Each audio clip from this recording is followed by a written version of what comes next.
Duty Bound is back in the game, and since we can't get our hands on the Adept version for another month, our only way to get our hands back on this weapon is by farming the Scarlet Keep Nightfall.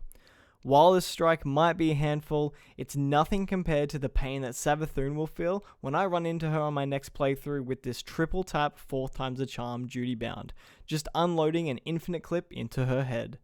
That'll teach her for taking the light that she was given. Maybe she's not so bad. G'day Guardians, it's Matt here, and today I'm going to be showing you a nice and reliable way to farm the Scarlet Keep Nightfall on Master difficulty. This will be handy if you're looking to blow the 100k pinnacle drop out of the water, farm some golf balls nice and early into the season, or to see our old friend Duty Bound. This strike is long, so I don't see the point in farming it on any of the easier difficulties if it's got less of a chance at dropping the weapon. In addition to that, which a lot of people seem to forget, is that you can respawn yourself on Master difficulty. It's pretty hard to mess up a run when at least one or both other players can stay hidden and safe waiting for you to respawn back in. I don't necessarily suggest being that player who runs in and dies a lot, because then it does take this Nightfall to about 30 minutes to complete, but there is that option if you're in a bit of a griefing mood.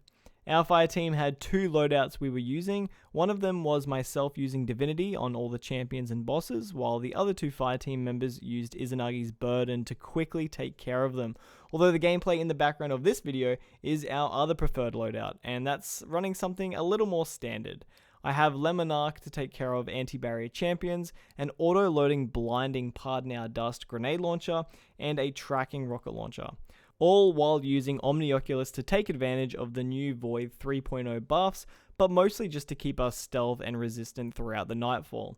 Roguey was a Solar Warlock using Well of Radiance, Arbalist, the Deepstone Crypt Hand Cannon Posterity, and an Adept Hothead. Steve was using a Titan Bubble with a Kinetic Sniper to handle those Shriekers from a distance, an Arsenic Bite for those anti-barrier champions, but also the Arc Shields, and Galahorn to give us all Wolfpack rounds.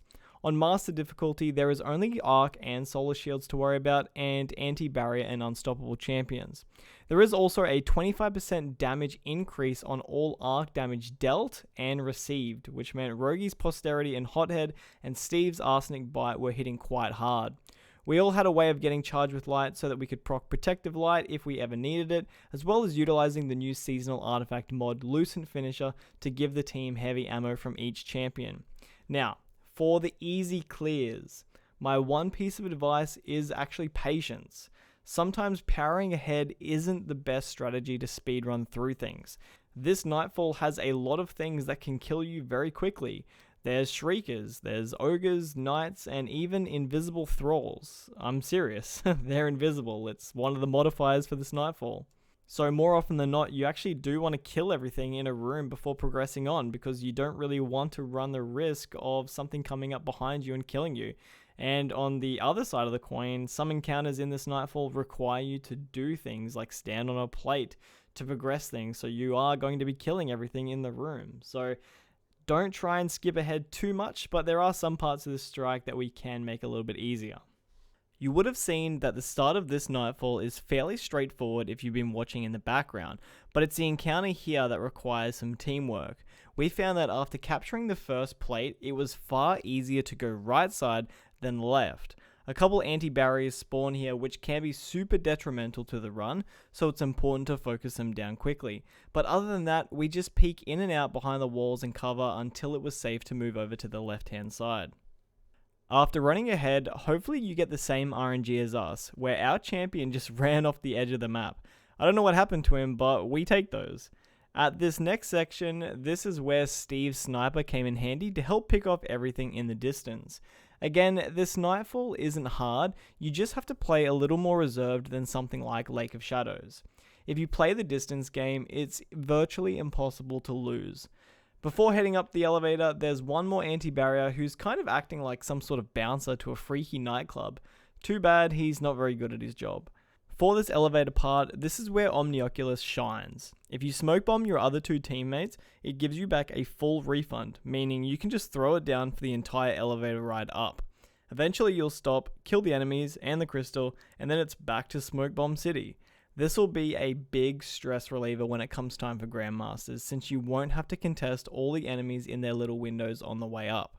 Again, kill the enemies, hit the crystal, and then it's back to the elevator. Now, for the boss room. The arena doesn't have a lot of cover to fight in, and at this stage in the season, we're still pretty underleveled, so it's best to use the utility in the back area where you can at least kite the enemies and use a physical barrier between yourself and the danger. There is a nice little cheese spot in the back right of the room where if things do go pear-shaped, designate one player to go there until everyone is respawned back into the fight.